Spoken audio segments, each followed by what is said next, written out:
Idukki high range മേഖലയിൽ കൊടിയ വേനൽ ചൂട് ശക്തമായി തുടരുന്നു. മുൻകാലങ്ങളെ അപേക്ഷിച്ച് അസാധാരണമായ ചൂടാണ് അനുഭവപ്പെടുന്നത്. ചിലയിടങ്ങളിൽ മാത്രമാണ് മഴ ലഭിച്ചത്. വരും ദിവസങ്ങളിൽ വേനൽ മഴ ലഭിക്കുമെന്ന പ്രതീക്ഷയിലാണ് മലയോര നിവാസികൾ. ഫെബ്രുവരി തുടക്കത്തിൽ തന്നെ ഹൈറേഞ്ച് മേഖലയിൽ ജലക്ഷാമം തുടങ്ങിയിരുന്നു. പുഴകളിലെ ജലനിരപ്പ് കുറഞ്ഞ് ഒഴുക്ക് നിലച്ചതോടെ കുടിവെള്ളക്ഷാമവും രൂക്ഷമാകുന്നു.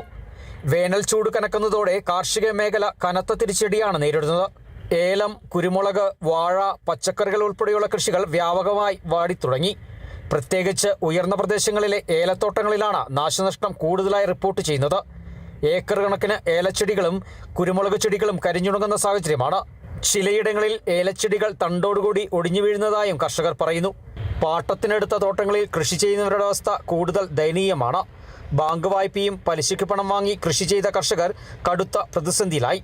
ഏലം കർഷകരുടെ പ്രധാന വരുമാന മാർഗമാണ്. എന്നാൽ ചൂട് കനക്കുന്നതോടെ പ്രതീക്ഷകൾ അസ്തമിക്കുകയാണ്. പ്രാവശ്യം ഭയങ്കര വേനലാണ്.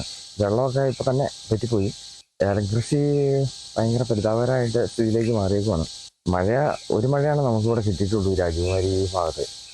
ഈ മഴ പെയ്യാതിരുന്നു കഴിഞ്ഞാൽ നമ്മുടെ ഏലകൃഷിയെല്ലാം നശിച്ചു പോയി. എല്ലാം ഇപ്പം തന്നെ എല്ലാം വീണ് തുടങ്ങി. ഏല ചൂടിൻ്റെ കൃഷിയെ ബാധിച്ചു കഴിഞ്ഞു. വിലയുണ്ട്, പക്ഷെ അത് കർഷകർക്ക് പ്രയോജനപ്പെടുന്നില്ല.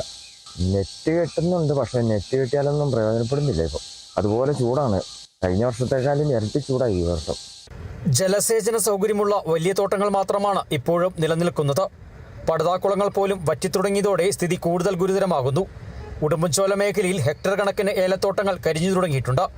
മുൻപ് ഏപ്രിൽ പകുതി വരെ വിളവെടുപ്പ് നടന്നിരുന്ന തോട്ടങ്ങളിൽ ഇപ്പോൾ ആഴ്ചകളായി പണികൾ നിർത്തിവെച്ചിരിക്കുകയാണ്. കാലാവസ്ഥ വ്യതിയാനമാണ് ഇതിന് പ്രധാന കാരണമെന്നാണ് കർഷകർ പറയുന്നത്. വേനൽ ചൂട് കൃഷിയെ തകർക്കുമോ എന്ന ആശങ്കയിലാണ് ഹൈറേഞ്ചിലെ കർഷകർ. Bineesh Antony, Kerala vision news, Idukki.